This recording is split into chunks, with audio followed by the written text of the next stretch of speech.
Good morning, crafty friends, and happy Friday. I hope you've had a good week, whatever you've been doing.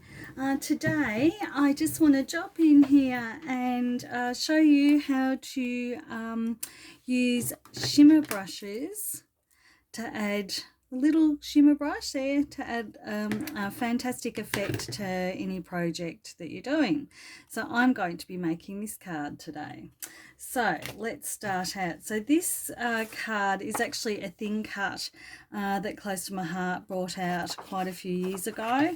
As I've said many times, I actually buy products from Close to My Heart that I'm going to use all the time that are that will give me the best value, and this thin cut is one of them. I use the shape on my scrapbooking pages as well as a photo mat, as well as its intended purposes as a card, so then I get the best value out of the thin cut. So anyway, here is the card. So you just fold it over. So when you buy the thin cut, I don't know whether you can see the score lines when you run it through the thin cut machine, the die cutting machine.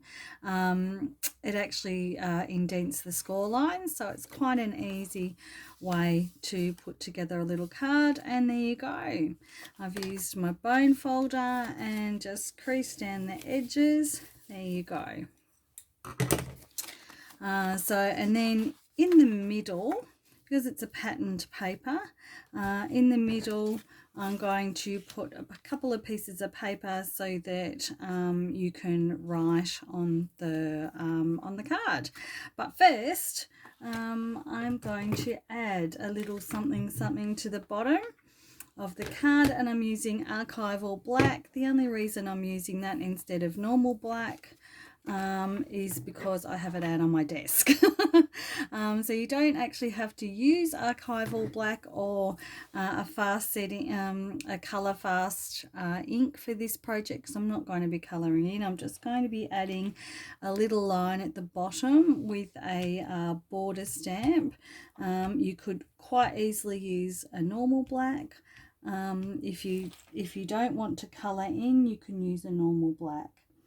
There you go. I'm just going to pop a line down the bottom just to add a bit of interest, and I've decided on black because the card is black and white on the inside, and I don't want to add colour there. I want it to be a subtle card. So pop that away, pop the ink pad away, and there we go. I'm just going to actually just wipe down the foam with my lovely stamp chamois.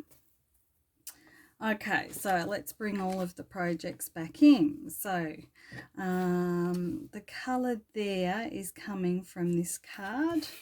So let's find my tape runner. There you go, friends. Nice and easy. This is coming together so quickly. Okay, line them up. There you go, and then again on the back. Right, and then you can see that card just adds a pop of colour.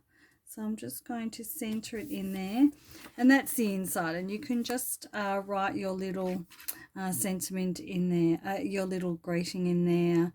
If you had a to and from stamp, you could put to and from if you wanted to.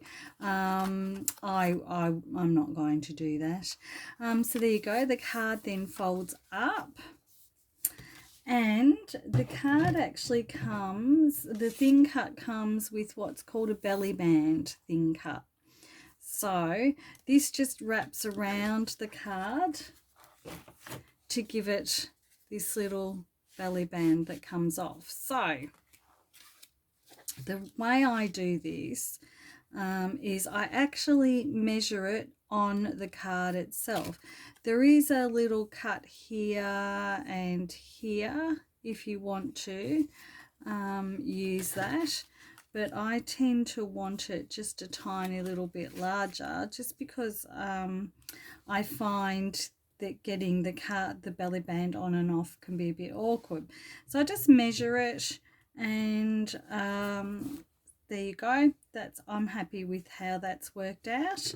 So I'll put a little bit of adhesive there. There we go. Tiny little bit of adhesive. There you go.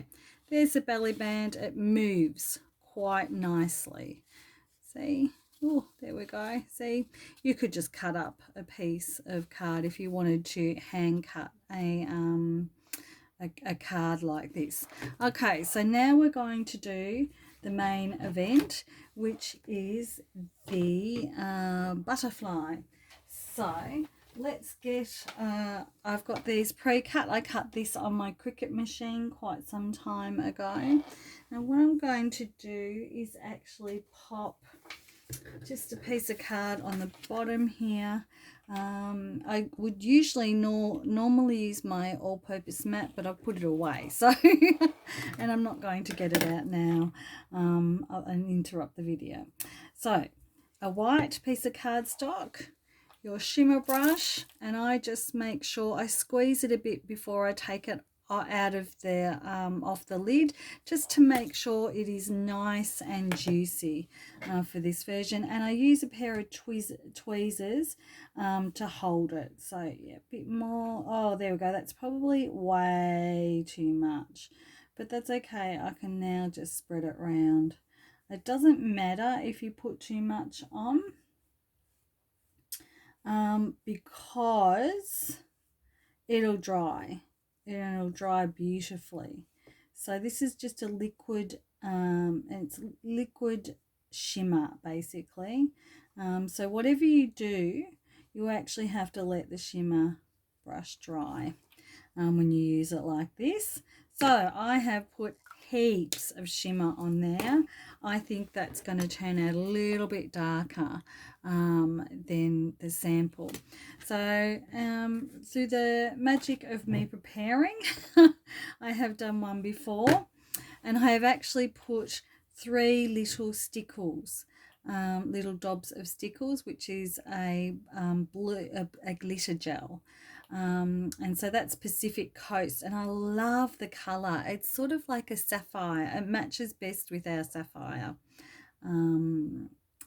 ink. So there you go, there's that one. And now all this is dry, and I'm just going to put a dab of adhesive on, and there we go. How simple and easy and effective is this? It looks absolutely stunning. You can see, hopefully you can see the shimmer on it. There you go. There's our card for today. I hope you enjoyed the technique I've showed you on this project, and have a great day and a good weekend, and hope I wonder how many of you are going to be watching the King's coronation like I am, with my husband on the couch with our coronation chicken sandwiches and scones. So have a great day. Have a great weekend. Till next time, happy crafting, friends. Bye.